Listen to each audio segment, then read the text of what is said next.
வணக்கம். All in one zone devotion சேனலுக்கு உங்களை அன்புடன் வரவேற்கிறேன். இன்றைக்கி நம்மளுடைய சேனலில் பழனி முருகன் கோவில் சிறப்பு வழிபாடு மற்றும் அற்புதங்களை பற்றி நம்ம முழு விவரமாக பார்க்கலாம்.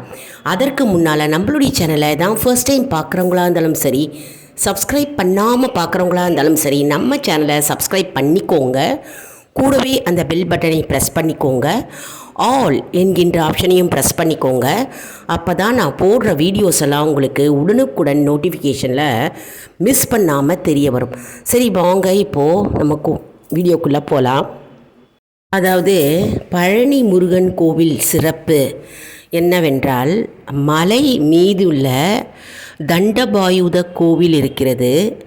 அடிவாரத்தில், மலையின் அடிவாரத்தில் திரு ஆவினன்குடி கோவில் இருக்கிறது. அதாவது சிவபெருமான் முருகனை பழம்னி என்று அழைத்தாராம். அதனால் அவருக்கு பழம்னி என்று, பழனி என்று அந்த மலைக்கு பெயர் உண்டானது.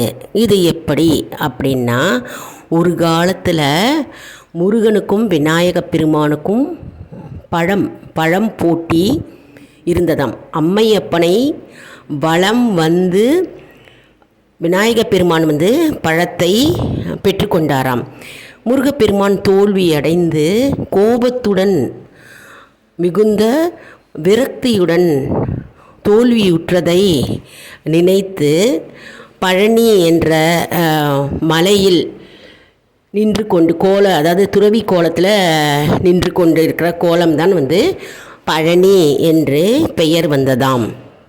இந்த கோவில் முருகப்பெருமானின் அறுபடை வீடுகளில் ஒன்றாகும்.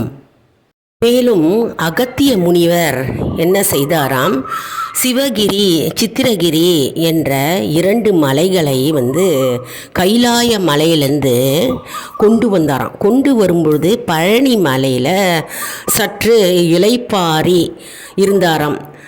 சற்று இளைப்பாரி படுத்து கொண்டிருக்கும் பொழுது அப்போது என்ன ஆச்சா, முருகப்பெருமான் சிறுவன், அதாவது சிறு குழந்தை போல் வடிவமாக அவர் கனவில் தோன்றியாராம். அதாவது சிறுவனாக தோன்றியாராம் முருகப்பெருமான். அப்போது சிறுவனாக தோன்றிய மலையே இடமே பழனி மலை என்று பெயர் பெற்றது. இது புராணங்கள் கூறுகிறது. அதாவது அகத்திய மாமுனிவருக்கு முருகப்பெருமான் சிறுவர் கோலத்தில் காட்சி அளித்தார். அந்த காட்சி அளித்த மலையே பழனி மலை என்று புராணங்கள் கூறுகிறது. இப்போது பழனி மலையில் சுவாமியோட இடது பக்கத்தில் மரகதலிங்கம் இருக்குது. நாம் வலது புறத்திலிருந்து தீபத்தை காட்டினால் அந்த சிவலிங்கம் நமக்கு தரிசனம் தருவார். சிவலிங்கத்தை நாம் தரிசிக்கலாம். வலது பக்கத்திலேருந்து நம்ம தீபத்தை காட்டும்போது நமக்கு அந்த மரகதலிங்கம் தரிசனம் நமக்கு கிடைக்கும். நவபாஷாணத்தால் செய்யப்பட்ட முருகப்பெருமான் சிலை 9 வருடங்கள் ஆயிற்று அதை உருவாக்குவதற்கு. அதாவது அந்த சிலையை நவபாஷணத்தால் உருவாக்கப்பட்டது இல்லையா, அது செய்யறதுக்கு 9 வருடங்கள் ஆயிற்றுதாம்.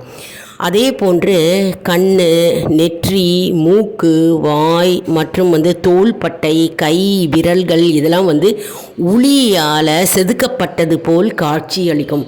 மிகவும் அற்புதமான பழனி முருகன் கோவிலுங்க. முருகன் பிரமாதமாக ராஜ கம்பீரத்தில் இருப்பார். பிரமாதமாக இருக்குங்க.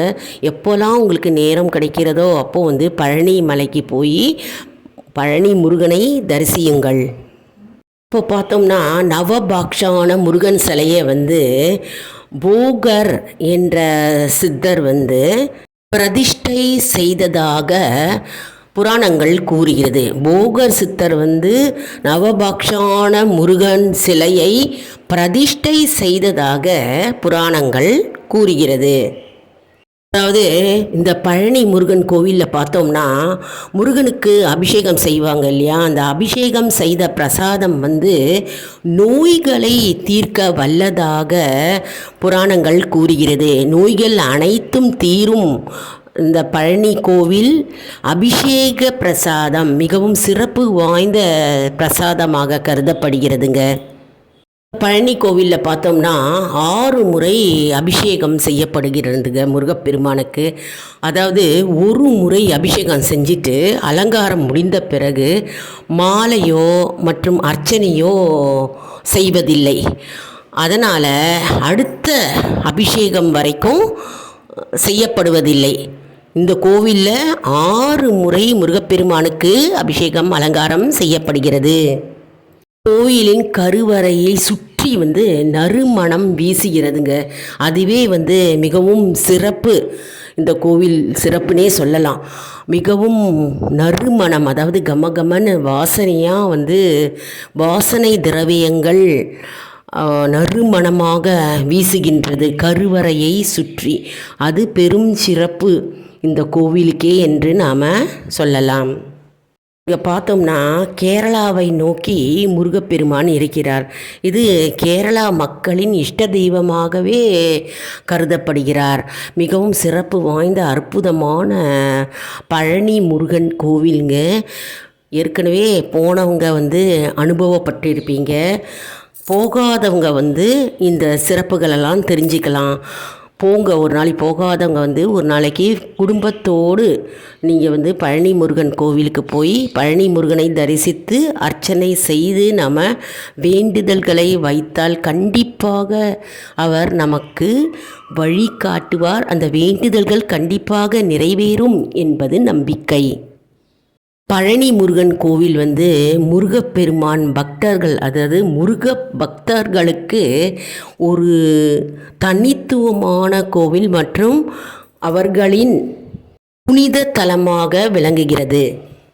இந்த பழனி முருகன் கோவிலில் பார்த்தோம்னா ஆயிரக்கணக்கான பக்தர்கள் வந்து தினமுமே வருகிறார்கள். மிகவும் சக்தி வாய்ந்த முருகப்பெருமான்க. அருமையாக இருக்குங்க. நம்ம பார்க்க நமக்கு புண்ணியம் கிடைக்கும்.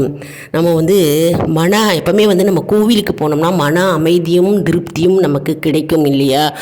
அதுவும் குறிப்பாக நம்ம வந்து மலை கோவில்களுக்கு நம்ம சென்றால் வந்து நமக்கு ரொம்பவே திருப்தியாகவும் நமக்கு மகிழ்ச்சியாகவும் இருக்கும்.